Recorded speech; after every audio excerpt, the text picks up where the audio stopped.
나는 전능하신 아버지 하나님, 천지의 창조주를 믿습니다. 나는 그의 유일하신 아들, 우리 주 예수 그리스도를 믿습니다. 그는 성령으로 잉태되어 동정녀 마리아에게서 나시고 본디오 빌라도에게 고난을 받아 십자가에 못 박혀 죽으시고 장사된 지 사흘 만에 죽은 자 가운데서 다시 살아나셨으며 하늘에 오르시어 전능하신 아버지 하나님 우편에 앉아 계시다가 거기로부터 살아있는 자와 죽은 자를 심판하러 오십니다. 나는 성령을 믿으며 거룩한 공교회와 성도의 교제와 죄를 용서받는 것과 몸의 부활과 영생을 믿습니다. 아멘.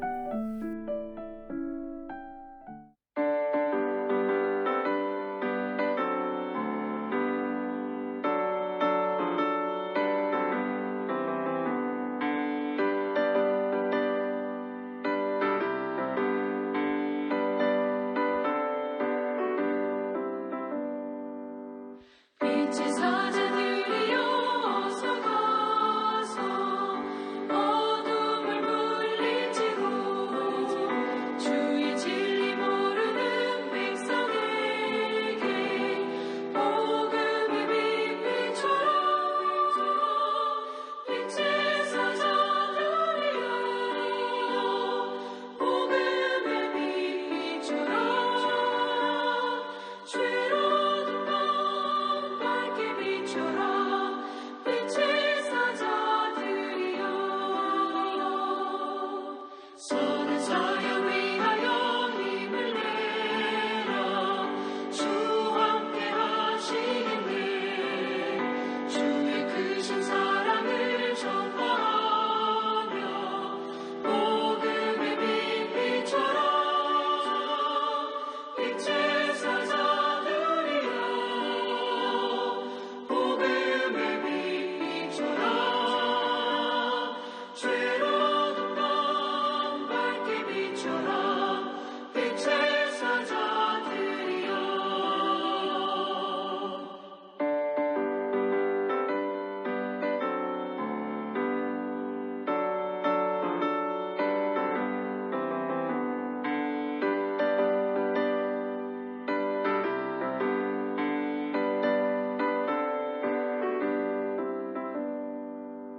주님 부탁하신 말 순종하여 이 진리 전파하라. 산을 넘고 물 건너 힘을 다해 복음의 빛 비춰라. 빛의 사자들이여 복음의 빛 비춰라. 죄로운 밤 밝게 비춰라. 빛의 사자들이여 동서남북 어디나 땅끝까지 주님만 의지하고 눈 어두워 못 보는 백성에게 복음의 빛 비춰라. 빛의 사자들이여 복음의 빛 비춰라. 죄로운 밤 밝게 비춰라. 빛의 사자들이여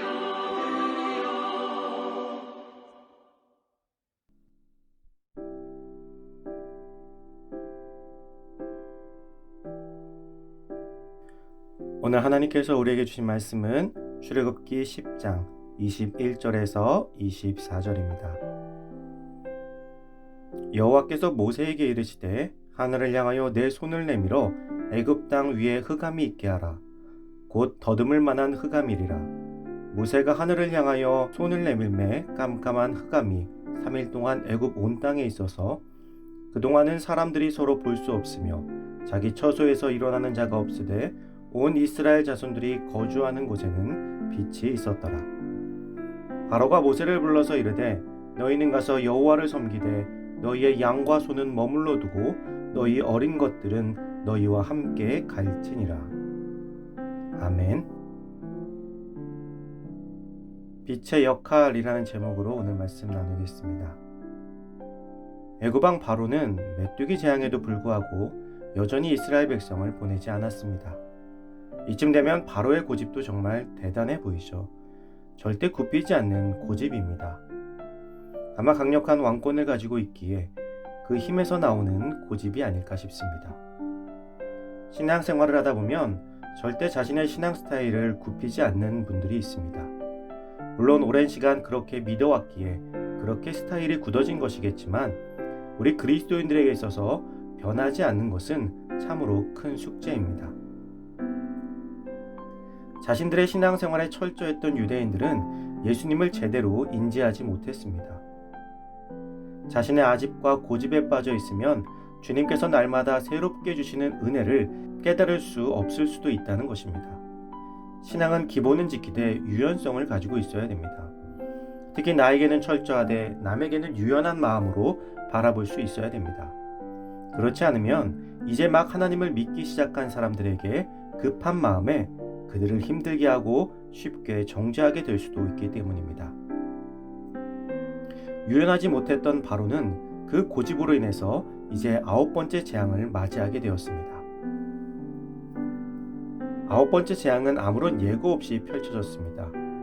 그동안의 재앙들은 애굽이 그동안 겪어왔던 자연재해와 관련된 것들이었습니다. 물론 이전의 경험을 비교조차 할 수 없을 정도로 뛰어넘는 강력한 재앙이었죠. 흑암 재앙도 마찬가지입니다. 단순히 해가 가려진 재앙이 아니라 애굽에 종종 있었던 사막의 바람과 관련된 것으로 볼 수 있습니다.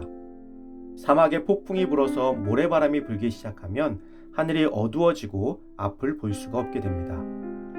하나님께서 내리신 흑암 재앙은 평소에 불었던 모래 폭풍과는 비교도 안 될 정도로 강력한 것이었습니다. 그 재앙이 얼마나 강력했는지 사람들이 서로 볼 수 없으며 처소에서 일어나는 자가 없다고 할 정도였습니다. 또한 얼마나 어두웠는지 하나님께서는 더듬을 만한 흑암이라고 하셨습니다. 손으로 더듬지 않고는 한 치 앞도 내다볼 수 없는 것이죠. 우리의 삶 속에서도 이러한 흑암이 찾아올 수 있습니다. 그것은 우리의 구원자가 되시는 예수 그리스도를 잊고 사는 흑암입니다. 주님이 없이는 우리의 삶은 한 치 앞도 내다볼 수 없는 흑암과도 같은 삶이죠. 그렇게 우리는 항상 우리의 빛 되신 주님을 바라보아야만 합니다.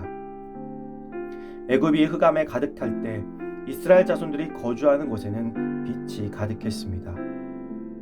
하나님께서는 하나님의 자녀들을 어둠 속에 가두지 않으시고 빛을 허락해 주십니다. 또한 애굽의 백성일지라도 흑암에서 벗어나고 싶으면 이스라엘이 거주하는 곳으로 갈 수 있었습니다.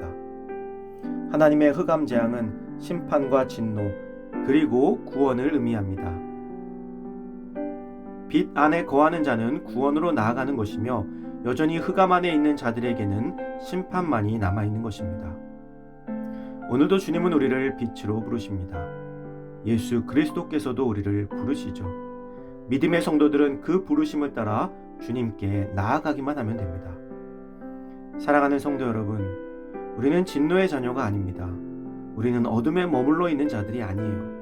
우리는 예수 그리스도의 핏값을 주고 산 빛의 자녀들입니다. 지금 이 세대는 흑암이 가득한 세대가 되어가고 있습니다. 이러한 세상 가운데 오늘도 주님의 빛된 자녀로서 세상의 빛의 역할을 감당하며 나아가는 저와 여러분들이 되시기를 간절히 소망합니다.